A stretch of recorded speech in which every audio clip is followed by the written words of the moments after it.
Hello everyone, welcome to IS help desk. मैं हूं ये खान और आज हम देखने जा रहे हैं करंट अफेयर का topic one nation one election. हाल ही में यूनियन कैबिनेट ने वन नेशन वन इलेक्शन यानी साइमल्टेनियस इलेक्शन को अप्रूव कर दिया है, यानी क्लियर कर दिया है। और ये हुआ है फॉर्मर प्रेसिडेंट रामनाथ कोविंद के रिकमेंडेशन पे।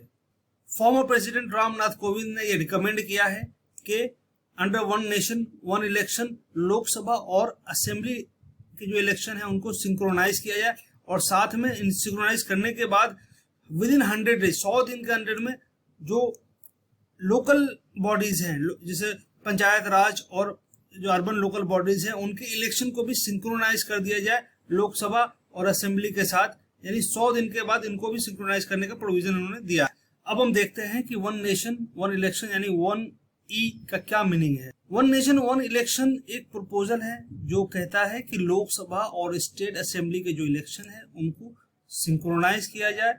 और ये कंसेप्ट को इसलिए प्रपोज किया गया ताकि जो इलेक्शन प्रोसेस है वो स्मूथ हो, स्ट्रीमलाइन हो। जितने भी कॉस्ट लगते हैं, यानी अलग अलग इलेक्शन, कभी छत्तीसगढ़ में इलेक्शन हो रहा है, कभी एमपी में हो रहा है, कभी राजस्थान में हो रहा है, सबको एक साथ अगर कर दिया जाए तो कॉस्ट कम होगा और लागत कम लगेगा, इलेक्शन के जो खर्चे हैं उसमें कम लगेगा, और गवर्नमेंट लॉन्ग टर्म जो उनके गोल्स हैं उन पे फोकस कर पाएगी। बार बार जो इलेक्शन कैंपेन होते हैं और इलेक्टोरल जो पॉलिटिक्स होते हैं उसको रिड्यूस किया जा सकता है।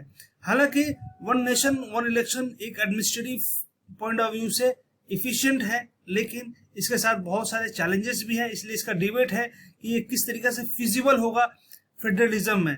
अब आइए ब्रीफ हिस्ट्री देखते हैं वन नेशन वन इलेक्शन का। जब इंडिया आजाद हुई थी 1947 में, उसके बाद जो इलेक्शन हुए थे वो साइमल्टेनियस इलेक्शन ही हुए थे, यानी वन नेशन वन इलेक्शन कोई नया कंसेप्ट नहीं है। लोकसभा और स्टेट असेंबली का जो इलेक्शन है वो साइमल्टेनियसली हुआ था 1951-52 में, और ये चलता रहा नेक्स्ट 3 जनरल इलेक्शन तक, यानी नेक्स्ट 3 जनरल इलेक्शन तक साइमल्टेनियस इलेक्शन ही था इंडिया में। लेकिन 1967 के बाद ये जो साइमल्टेनियस इलेक्शन है उसका सिस्टम डिसरप्ट हुआ, क्योंकि कई जो स्टेट असेंबलीज थे वो प्रीमैच्योरली वो डिसॉल्व हो गए, और 1971 के बाद फर्दर डिसरप्शन हुआ। उसके बाद जो लोकसभा का जो इलेक्शन है, जनरल इलेक्शन है, और स्टेट का जो इलेक्शन है वो अलग अलग होने लगा। वन नेशन वन इलेक्शन का जो जरूरत है अभी बहुत ज्यादा महसूस किया जा रहा है, इसलिए कि जो इलेक्शन कमीशन है उनका फाइनेंशियल बर्डन दिन पे दिन इंक्रीज हो रहा है, और इसके वजह से बहुत सारे जो गवर्नेंस के चैलेंजेस हैं वो इंक्रीज हो रहे हैं। ये जो जरूरत है वो 1990s के बाद महसूस किया गया वन नेशन वन इलेक्शन का। अब देखेंगे वन नेशन वन इलेक्शन के क्या बेनिफिट हैं। Argument in favour of one nation one election. पहला है कॉस्ट इफिशियंसी। कॉस्ट इफिशियंसी में इलेक्शन के जो एक्सपेंसेस हैं वो कम किए जा सकते हैं, जैसे कि लॉजिस्टिक, सिक्योरिटी, पर्सनल के जो खर्चे हैं, एक्सपेंसेस हैं, उसको कम किया जा सकता है सेंट्रलाइज करके सिस्टम को, इलेक्शन प्रोसेस को सेंट्रलाइज करके। दूसरा है एडमिनिस्ट्रेटिव इफिशिएंसी को भी मैनेज किया जा सकता है, यानी बहुत सारे जो मैन पावर को डिप्लॉय किए जाते हैं अलग अलग टाइम में, अलग अलग जगह में, उसको इफिशिएंटली मैनेज किया जा सकता है और उसको एक साथ डिप्लॉय किया जा सकता है जितने भी मैन पावर है। वन नेशन वन इलेक्शन का सेकेंड बेनिफिट है कि जो डिसरप्शन है गवर्नेंस का उसको कम किया जा सकता है बहुत हद तक। यानी कि जो मॉडल कोड ऑफ कंडक्ट लाए जाते हैं हर एक इलेक्शन से पहले, वो इलेक्शन कमीशन इसलिए लाती है ताकि कोई गवर्नमेंट नया पॉलिसी ना ला पाए, कोई नया डिसीजन ना ला पाए, ताकि इसके वजह से वोटर्स इन्फ्लुएंस हो और जो फ्री एंड फेयर इलेक्शन है उस पर कहीं ना कहीं नुकसान होगा, उसको रोकने के लिए मॉडल कोड ऑफ कंडक्ट लाती है।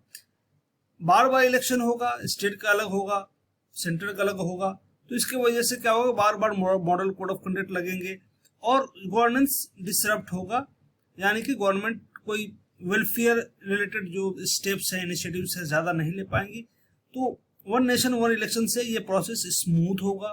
फ्रीक्वेंट जो इलेक्शन है, फ्रीक्वेंट जो मॉडल कोड ऑफ कंडक्ट है उस पर लगाम लगेगा, उस पर रिस्ट्रिक्शन लगेगा, और इफिशिएंट गवर्नेंस की तरफ जो स्टेट और सेंट्रल गवर्नमेंट है वो मूव करेंगे, और लगातार उनका कंटिन्यूटी रहेगा पॉलिसीज डिसीजंस लेने में।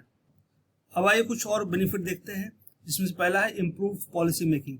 जो स्टेट गवर्नमेंट्स हैं या सेंट्रल गवर्नमेंट्स हैं कई बार हेजिटेट करते हैं कोई बोल्ड या स्ट्रिक्ट डिसीजन लेने में पब्लिक वेलफेयर के हिसाब से।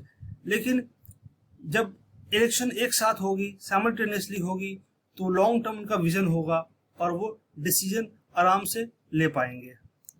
सेकेंड है वोटर कन्वीनियंस। वोटर्स को बार बार परेशानी उठानी पड़ता है। अभी जनरल इलेक्शन हुआ था, उसमें मई जून के महीने में उनको वोट देने जाना पड़ा, लाइन में खड़ा होना पड़ा, जिसके वजह से बहुत सारे जो वोटर्स है वो उन्होंने वोट दिया ही नहीं। वोटर टर्न आउट बहुत कम था। वन नेशन वन इलेक्शन अगर आया तो उनके लिए बहुत इफिशिएंटली मैनेज किया जा सकता है कि वो स्टेट असेंबलीज और पार्लियामेंट का जो इलेक्शन है उसको वो इजीली और इफिशिएंटली दे पाए वोट।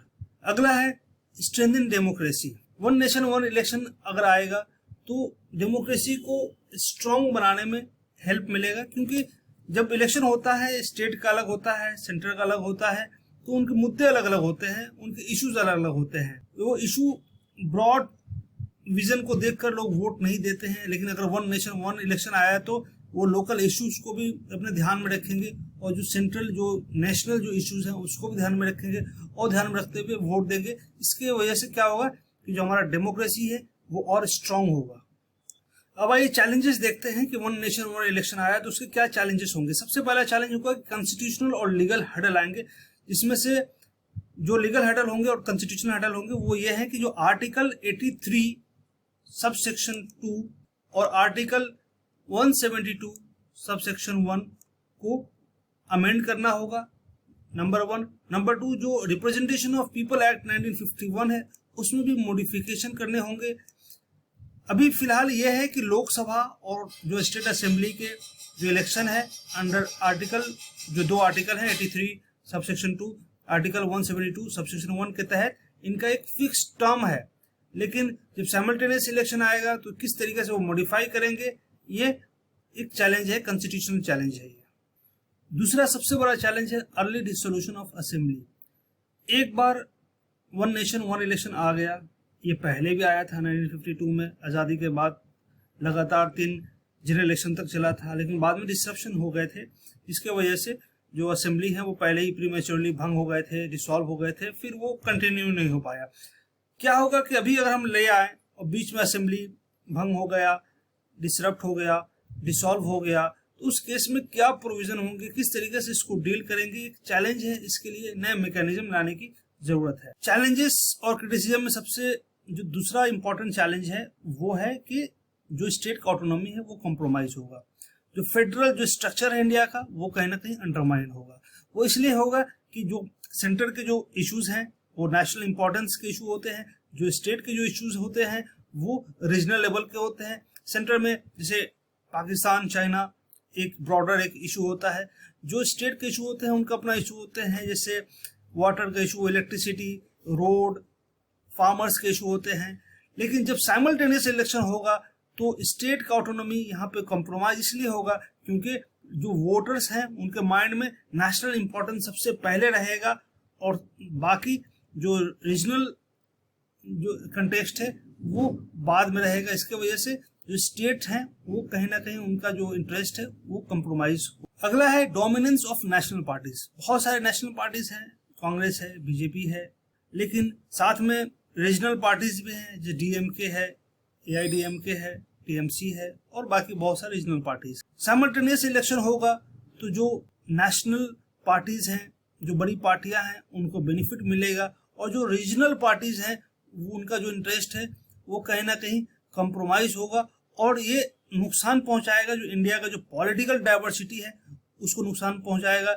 जो इंडिया का जो रीजनल पार्टीज हैं उसको ये वीकन करेगा कहीं ना कहीं, क्योंकि जो वोटर्स हैं वो नेशनल इंपॉर्टेंस को ध्यान में रखते हुए वोट देंगे। अगला चैलेंज है लॉजिस्टिकल चैलेंज। इतनी बड़ी कंट्री और एक साथ इलेक्शन कराना एक बहुत बड़ा चैलेंज है, एक मोनूमेंटल लॉजिस्टिकल चैलेंज है। इसमें बहुत मैसिव स्केल पे वोटिंग मशीन्स की जरूरत पड़ेंगे, सिक्योरिटी पर्सनल की जरूरत पड़ेंगे और बाकी बहुत सारे जो सर्विसेज है उसका जरूरत पड़ेगा और एक साथ जरूरत पड़ेगा। ये एक चैलेंज रहेगा, लॉजिस्टिकल चैलेंज। अगला चैलेंज है पोटेंशियल ओवरलोड, यानी जो इलेक्शन कमीशन है उनका बहुत ज्यादा ओवरलोड रहेगा। क्योंकि ओवरलोड इसलिए रहेगा क्योंकि एडमिनिस्ट्रेटिव जो इफिशिएंसी है वो कहीं ना कहीं कंप्रोमाइज होगा इलेक्शन कमीशन का। इसमें उनको डेडलाइंस को मीट करने होंगे, साथ में जो एक्यूरेट रिजल्ट है वो देने होंगे, फेयर वोटिंग को उनको इंश्योर करना होगा कि वोटिंग फेयर हो। तो ये कई चीजें उनके लिए चैलेंजिंग हो सकता है साइमल्टेनियस इलेक्शन में। अब आइए कुछ ऑल्टरनेटिव देखते हैं वन नेशन वन इलेक्शन का। एक साथ पूरा इलेक्शन ना कराकर ऐसा प्रोविजन लाया जा सकता है कि कुछ स्टेट को जनरल इलेक्शन के साथ उनको अलाइन कर दिया जाए ताकि उनका जनरल इलेक्शन के साथ उनका भी इलेक्शन हो सके। दूसरा है कि जो फिक्स टर्म का इशू है कि अगर स्टेट डिसॉल्व हो गया बीच में तो कैसे हम साइमल्टेनियस इलेक्शन को सक्सेस करा पाएंगे। तो इसका ऑल्टरनेटिव ये है कि अगर स्टेट बीच में डिसॉल्व हो जाती है तो उसके जगह पे केयर टेकर गवर्नमेंट होना चाहिए जो फिक्स टर्म तक वो गवर्नमेंट को चलाती रहे, उसके बाद फिर साथ में जब जनरल इलेक्शन हो उसके साथ उनका इलेक्शन भी करवा दिया जाए। तो हम देखते हैं कि वन नेशन वन इलेक्शन जो गवर्नमेंट का डिसीजन है वो एक वेलकम डिसीजन है, क्योंकि इससे बहुत सारे बेनिफिट्स हैं। कॉस्ट रिडक्शन होता है, इससे इफिशिएंट गवर्नेंस सिस्टम क्रिएट होता है, लेकिन बहुत सारे चैलेंजेस भी हैं साथ में। कॉन्स्टिट्यूशनल चैलेंज है, इसके फेडरल चैलेंज है। तो इन सब चैलेंज को डील करने के लिए एक डिस्कशन डिलिब्रेशन की जरूरत है और कंसेंसस बेस पे डिसीजन लेने की जरूरत है, जिससे इफिशिएंट और इफेक्टिव तरीके से वन नेशन वन इलेक्शन को इम्प्लीमेंट किया जा सके।